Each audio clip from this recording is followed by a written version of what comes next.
So I need to complete these derivatives. So again, I can see the first thing I notice about this one is that it has this product structure. It's the product of two things multiplied together. So I'm going to start by using the product rule. So g prime of t is going to be the derivative of the first, which is 1, times the second, leave it alone, e to the sine t, plus, leave the first function alone, t. Then you want to do the derivative of e to the sine t. You'll have to use chain rule for that. So the e part is just going to stay put, e to the sine t, times the derivative of the inside part, the derivative of the sine is cosine t.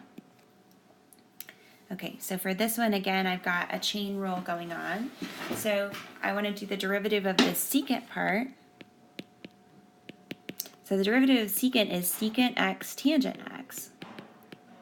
But it's not just an x inside, it's a square root of x. So I need to put that square root of x in both of those spots.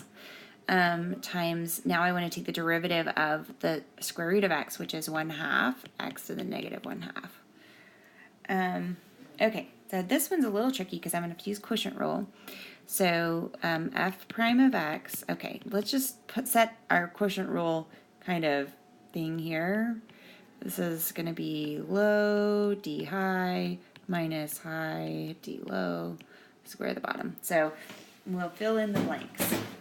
Okay, so low is x to the pi, derivative of the top, derivative of pi to the x. Now, since the x is the variable, this is a exponential function, so it's going to be pi to the x times the natural log of pi. Okay, so low d high minus high, so pi to the x, and the derivative of the bottom. So that's a power function because x is the base. So it's going to be pi x to the pi minus 1. And it's all over the bottom squared. So x to the pi quantity squared. Okay, so for the next one, I want to take the derivative implicitly with respect to x. So the derivative of y with respect to x is dy dx.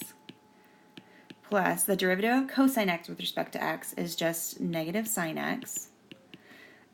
Equals derivative of sine y, I need to use the chain rule, it's going to be cosine of y times the derivative of the inside part, which is dy dx. So I like to write dy dx instead of writing y primes, just because I feel like sometimes the y primes, the primes get kind of lost in as you're writing it down, so that's why I do it that way. I'm going to subtract everything containing a dy dx in it, and I want to keep those two things on the same side, and I'll move this part over to that side. So I'm going to move this to this side and move that to that side. So when I do that, I've got dy dx minus cosine y dy dx equals sine x. And then I can factor out that dy dx because it's a common factor in both of those terms. So I get dy dx times 1 minus cosine y equals sine x. And then I can solve dy dx equals sine x over 1 minus cosine y. Okay, on the next one, I've got a related rates problem. And I can kind of see that this is going to be a right triangle kind of problem. So I've got this police car stays parked, so this distance is not changing. So I don't need to give it a variable name. We only give variable names to parameters that are actually varying. Now I know that Pistol Pete is driving, so this distance away from the intersection is varying. I also know that this hypotenuse, the distance between the two cars, is also varying. And so what am I given? I'm given that when the distance between the stationary police car and the moving truck is 0.6 miles, how the distance between the car and the truck is increasing at a rate of 50 miles per hour. So that's the rate of change of y. So I'm given dy dt is equal to 50. And what do I want? I want to find dx dt because I want to find the speed of his truck when, and then I'm given that that's when the distance between the police car and the moving truck is 0.6 miles. So when y equals 0.6 miles. And so we might want to figure out also what x is there. So we'll need to do that work. So first of all, what I want is, since I have a relationship between dy dt and dx dt, I need to start with a relationship between x and y. So I know that x squared plus 0.1 squared equals y squared.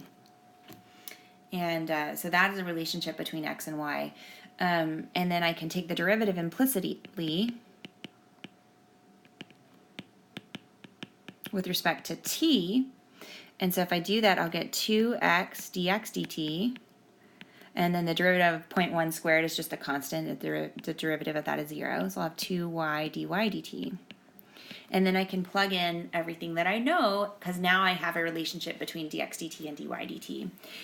So I have dy dt, I can plug that in. I know what y is, I can plug that in. I don't know what x is, but I can figure it out, because I have this relationship here between x and y. And so if I use that, I know that x squared plus 0.1 squared is equal to 0.6 squared. And so I can solve for x, and I get x equals 0.6 squared minus 0.1 squared, and then take the square root of that, I get 0.591 miles.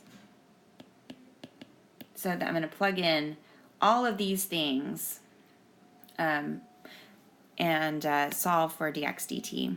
So I get 2 times 0.591 dx dt equals 2 times y, which is 0.6, times dy dt, which is 50. So I can solve for dx dt. I get dx dt is 2 times 0.6 times 50 over 2 times 0.591.